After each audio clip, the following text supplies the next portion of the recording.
ठीक है। नमस्ते नमस्ते नमस्ते। सब कैसे हैं? फिर से यहां आकर अच्छा लगा। लो, हो गया। और आज गुरुवार 24 अक्टूबर है। आशा है आप ठीक होंगे। मार्टी और क्रिस को जल्दी खत्म करने के लिए धन्यवाद, क्योंकि वे देर से शुरू हुए। हमेशा की तरह बहुत अच्छी चर्चा। चलो शुरू करते हैं। ऑन पैसिव के बारे में मेरे पास कोई नया अपडेट नहीं है। हमेशा की तरह कुछ दिलचस्प और मूल्यवान बात करूंगा जो आपकी ऑन पैसिव यात्रा में मदद करे। और आज मैं आपके लिए क्या लाया हूं? आज व्यस्त होने के बजाय उत्पादक होने का महत्व है। मैंने यह इसलिए उठाया क्योंकि ऑन पैसिव के इंतजार में खुद को मानसिक और शारीरिक रूप से सक्रिय रखना जरूरी है। यह निश्चित रूप से समय बिताने में मदद करता है। यह ऑन पैसिव के प्रति सकारात्मक रहने में मदद करता है, क्योंकि आप अन्य चीजों पर ध्यान दे रहे हैं। मैं समझ गया। मैं इसे समझता हूं। मुझे पता है कि मैं इस यात्रा पर लंबे समय से हूं, ऑन पैसिव के साथ 6 साल से ज्यादा, और मैं सबकी निराशा और परेशानियों को अच्छी तरह समझता हूं। इसीलिए मैं ऐसी बातें लाता हूं जो आपके ऑन पैसिव व्यवसाय में मदद करेंगी, और ऐसी चीजें भी जो आपको निजी जीवन में ऑन पैसिव के साथ बने रहने में मदद करेंगी। ऑन पैसिव के साथ बने रहना। मैंने कई बार कहा है कि पाठ्यक्रम में बने रहना और इसे अंत तक देखना कितना महत्वपूर्ण है। मेरे जीवन में कई ऐसी चीजें हुई हैं जिन्हें देखकर मैंने सोचा मुझे उनके साथ बने रहना चाहिए था। मुझे उसे पूरा करना चाहिए था। ऑन पैसिव के साथ यह निश्चित रूप से उन चीजों में से एक होगी जो मैं करूंगा। तो आज मैं व्यस्त होने के बजाय उत्पादक होने के महत्व पर जोर दे रहा हूं। इन दोनों के बीच एक बड़ा अंतर है। बहुत से लोग सोचते हैं कि ये दोनों एक जैसे हैं, और कई लोग व्यस्त होने को उत्पादक होने के समान मानते हैं। ये समझ में आता है। कार्यों की संख्या और सफलता के स्तर के बीच सीधा संबंध खोजना। वास्तव में व्यस्त होना उत्पादक होने से अलग है, और अति व्यस्तता उत्पादकता में बाधा बन सकती है। उत्पादक होने में ध्यान केंद्रित करना शामिल है, जबकि व्यस्त होना सिर्फ उतावलापन है। आपने स्मार्ट काम करो कठिन नहीं वाली कहावत सुनी होगी। यह वास्तव में उत्पादक होने का सार है, जो व्यस्त होने से अलग है। एक और महत्वपूर्ण अंतर है, उत्पादक होने के लिए कुछ महत्वपूर्ण चीजों में महारत हासिल करें। व्यस्त होना हर चीज में अच्छा होना है जो आवश्यक नहीं। अब यह सब ऑन पैसिव से कैसे जुड़ता है, हम इस पर थोड़ी देर में आएंगे, लेकिन पहले उत्पादकता के बारे में कुछ आंकड़े देखते हैं। अब लगभग 2000 कर्मचारियों के सर्वेक्षण के मुताबिक करीब 80% लोगों को नहीं लगता कि वे अपने 8 घंटे के कार्य दिवस में पूरी तरह उत्पादक रहते हैं। यह किसी भी व्यवसाय के लिए एक चौंकाने वाला आंकड़ा है। एक क्लॉक इन और क्लॉक आउट कैलकुलेटर आपकी टीम की उत्पादकता का अंदाजा लगाने में मदद कर सकता है। औसतन विभिन्न उद्योगों में कर्मचारी कार्य दिवस के 60% समय तक ही उत्पादक रहते हैं। यकीन करें या न करें, ऑफिस कर्मचारियों के लिए यह आंकड़ा सिर्फ 31% तक गिर जाता है। मुझे यह जानकर वाकई हैरानी हुई और लगभग सन्न रह गया। आप सोचते होंगे कि शारीरिक श्रमिकों की तुलना में ऑफिस कर्मचारी अपने कार्य दिवस में ज्यादा उत्पादक होते होंगे। 40% कर्मचारी काम पर सोशल मीडिया का इस्तेमाल करते हैं, जो सबसे बड़ा ध्यान भटकाने वाला कारक है। और यही एक वजह है कि ऑफिस कर्मचारियों की उत्पादकता कम हो जाती है उनके उत्पादन पर, क्योंकि उन्हें सोशल मीडिया तक ज्यादा पहुंच है। और क्या ये अजीब नहीं है कि काम पर उत्पादकता पर सोशल मीडिया का कितना असर पड़ता है? और ये भी कहता है कि 70% से ज्यादा कर्मचारी काम पर अपनी नौकरी और पैसों की चिंता करते हैं। 91% कर्मचारियों का मानना है कि गेमिफिकेशन कार्यस्थल की उत्पादकता बढ़ाएगा। इसका असल में क्या मतलब है? इसका मतलब है कि मजेदार काम का माहौल उन्हें ज्यादा उत्पादक बनाता है। वे मानते हैं कि ये आंकड़ा हर साल हर कर्मचारी पर 1927 का होता है, जो वाकई हैरान करने वाला है ना? तो व्यस्त और उत्पादक होने में फर्क के कुछ उदाहरण: ऐसी मीटिंग्स में जाना जो आपके लक्ष्यों में मदद नहीं करती या जहां आपकी जरूरत नहीं, ये काफी वक्त ले सकता है बिना किसी उत्पादक नतीजे के।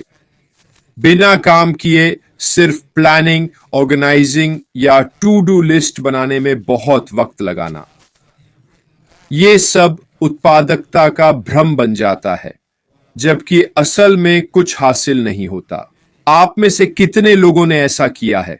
कितने लोगों ने सूची बनाई पर उसे लागू नहीं किया? मैं मानता हूं, मैंने भी ऐसा किया है।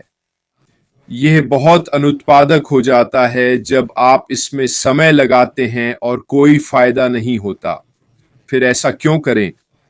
मैं समझता हूं कि भविष्य की योजना बनाना अच्छा है, पर उसे लागू करना जरूरी है। कई काम एक साथ करना व्यस्त दिखा सकता है, पर अक्सर ध्यान भटकता है और काम की गुणवत्ता गिरती है। आसान कामों पर ध्यान देने से व्यस्त लग सकते हैं, पर असल में कोई बड़ी उपलब्धि नहीं होती। और आखिरी बात, हर काम खुद करने की कोशिश करना और दूसरों को काम न सौंपना आपको हमेशा व्यस्त रखेगा, पर जरूरी नहीं कि उत्पादक बनाए। पुरानी कहावत क्या है? अच्छे प्रबंधन की कला प्रतिनियुक्ति है। यह बिल्कुल सच है। कभी कभी आपको नियंत्रण छोड़ना पड़ता है ताकि अन्य क्षेत्रों में अधिक उत्पादक हो सकें। उत्पादक होने के कुछ उदाहरण हैं: विभिन्न कामों के लिए समय निर्धारित करना, जो ध्यान केंद्रित करने और प्रमुख कार्यों में प्रगति सुनिश्चित करने में मदद करता है। मूल रूप से इसका क्या मतलब है? इसका मतलब है कि अगर आप अपने व्यवसाय के लिए कोई प्रोजेक्ट कर रहे हैं, तो आपको बिना किसी व्याकुलता के काम करना चाहिए। उस काम के लिए एक निश्चित समय तय करें। कंप्यूटर पर काम करते समय सोशल मीडिया के चक्कर में न पड़े। यह सबसे बड़ा व्यवधान है। ध्यान केंद्रित करें, सब कुछ बंद कर दें। सुनिश्चित करें कि आप अपने लक्ष्य पर पूरी तरह ध्यान केंद्रित कर रहे हैं। महत्वपूर्ण और जरूरी कार्यों की पहचान करके उन गतिविधियों पर ध्यान दें जो आपके लक्ष्यों में सबसे अधिक योगदान देती हैं। कई अन्य उदाहरण भी हैं। इंटरनेट पर देखें कि लोग अपने समय का उपयोग कैसे करते हैं। कुछ लोग समय का उत्पादक उपयोग करते हैं, जबकि कुछ इसे बर्बाद करते हैं। ऐसे कई उदाहरण हैं, जैसे प्राथमिकता देना, ओ 1 मिनट, उसे फिर से देखें। ध्यान दें, काम करते समय एकाग्र रहना उत्पादकता बढ़ाता है। केवल व्यस्त दिखने के लिए उतावलेपन में काम न करें। यह आपके लक्ष्य प्राप्ति के फोकस के लिए जरूरी नहीं कि मददगार हो, लेकिन असल में उत्पादक बनने का मतलब है अपने लक्ष्यों के लिए समय का कुशल आवंटन करना। अपने लक्ष्य तय करें, अपना विजन स्पष्ट करें और उन्हें लागू करें। आप इसे ऑन पैसिव के साथ कर सकते हैं। मैं काफी समय सोचता हूं कि मुझे क्या करना है। इसमें कुछ गलत नहीं है। यह आपका दिमाग अपने लक्ष्यों पर विचार कर रहा है। अगला कदम है इन लक्ष्यों और उपलब्धियों को लिखना, फिर इन्हें लागू करना है। लक्ष्य लिख लेने के बाद उन्हें लागू करने की दिशा में काम करना जरूरी है। अगर आप ये सब अभी करते हैं जब हम ऑन पैसिव के लिए इंतजार कर रहे हैं, तो यह आपको भविष्य में आगे बढ़ने में मदद करेगा, क्योंकि आपने अपनी योजना पहले से ही तैयार कर ली होगी। जैसे एंडी बर्ग्स ने कई बार सूची बनाने के बारे में कहा है। जब आप ऑन पैसिव शुरू होने पर ध्यान देने वाले लोगों की सूची लिख रहे हों, तो उन्हें श्रेणियों में बांटें, जैसे घर पर रहने वाली माँ, बच्चों के साथ काम करने वाला पेशेवर, जोड़ा, मैनुअल कार्यकर्ता, ये सब आपको आगे बढ़ने के लिए सूची बनाने में मदद करेंगे। इन सूचियों का होना क्यों महत्वपूर्ण है? उन्हें श्रेणियों में क्यों रखा जाए? क्योंकि आप हर समूह से उनकी भाषा में बात कर पाएंगे जो उनकी जरूरतों के अनुसार होगी। घर पर रहने वाली माँ ऐसा ऑनलाइन काम चाहती है जिसमें ज्यादा समय न लगे क्योंकि उसके पास समय कम है, पर वो थोड़ा अतिरिक्त पैसा कमाना चाहती है। तो आप अपनी बातचीत को इस तरह से रख सकते हैं जो इन लोगों को ऑन पैसिव की ओर आकर्षित करे, क्योंकि यह उनकी जरूरतों के अनुकूल होगा। वे अपने ऑन पैसिव व्यवसाय पर रोज 4-5 घंटे काम नहीं करना चाहते। वे रात में जब बच्चे सो रहे हों आधा या 1 घंटा निकालना चाहते हैं, जिसमें वे अतिरिक्त आय के रूप में महीने के कुछ $100 कमा सकें। आप अपनी सूची के लोगों से संपर्क कर सकते हैं और उन्हें अपनी पेशकश के बारे में बता सकते हैं, और यह उन्हें ज्यादा आकर्षित करेगा। पेशेवरों से उदाहरण के लिए आप ऐसे तरीके से बात करेंगे जो उनके व्यवसाय में मदद करेगा, जो उन्हें मदद करेगा और ऑन पैसिव टूल्स से उनका जीवन आसान बनाएगा। और फिर आप जो कर रहे हैं उसमें आप अधिक स्पष्ट हैं। वह कौन है? PAT parent. आपके सुपर स्टिकर के लिए बहुत धन्यवाद, जेम्स ने कहा। पैट को मेरा प्यार देना। लो पैट, ये रहा आपके सुपर स्टिकर के लिए बहुत धन्यवाद। हम कॉफी ब्रेक लेंगे। वास्तव में कल मैं बताऊंगा कि हम क्या करेंगे। जब जेम्स की बहन से मिलने जाएंगे तो हम इसे अपने सर्विस स्टेशनों पर इस्तेमाल करेंगे। कैसा रहेगा? और हम एक कप कॉफी उठाएंगे, खासकर आपके लिए, पैट पेरेंट। बहुत बहुत धन्यवाद।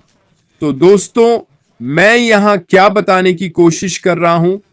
मैं कह रहा हूं व्यस्त होने के बजाय ज्यादा उत्पादक बने। जो करना चाहते हैं उसका एक लक्ष्य रखें। यह आपके समय का सही इस्तेमाल है। और याद रखें, समय बहुत ही कीमती चीज है। हर बीता हुआ पल वापस नहीं आता। इसलिए व्यस्त होने के बजाय अपने समय का सही उपयोग करें। जैसा कि कहते हैं, व्यस्त मूर्ख मत बनो, उत्पादक बनो। अपना काम व्यवस्थित करो। पहले दिमाग में सोचो, फिर अपने लक्ष्यों और कामों की सूची बनाओ, और जब मौका मिले अपने विचारों को अमल में लाओ। खैर दोस्तों, बस इतना ही संक्षेप में। अब कुछ दिनों तक नहीं दिखूंगा। हां, रोज की तरह दूसरों के वीडियो शेयर करूंगा। परिवार के साथ समय बिताऊंगा। शायद सोमवार रात लौटूं, नहीं तो मंगलवार को। आप सभी का वीकेंड अच्छा बीते। याद रखें दोस्तों, अपने रास्ते पर डटे रहें। वे हमारे लिए काम कर रहे हैं। बस धैर्य रखें, सब कुछ हमारे लिए अच्छा होगा। बस इतना ही। फिलहाल अलविदा।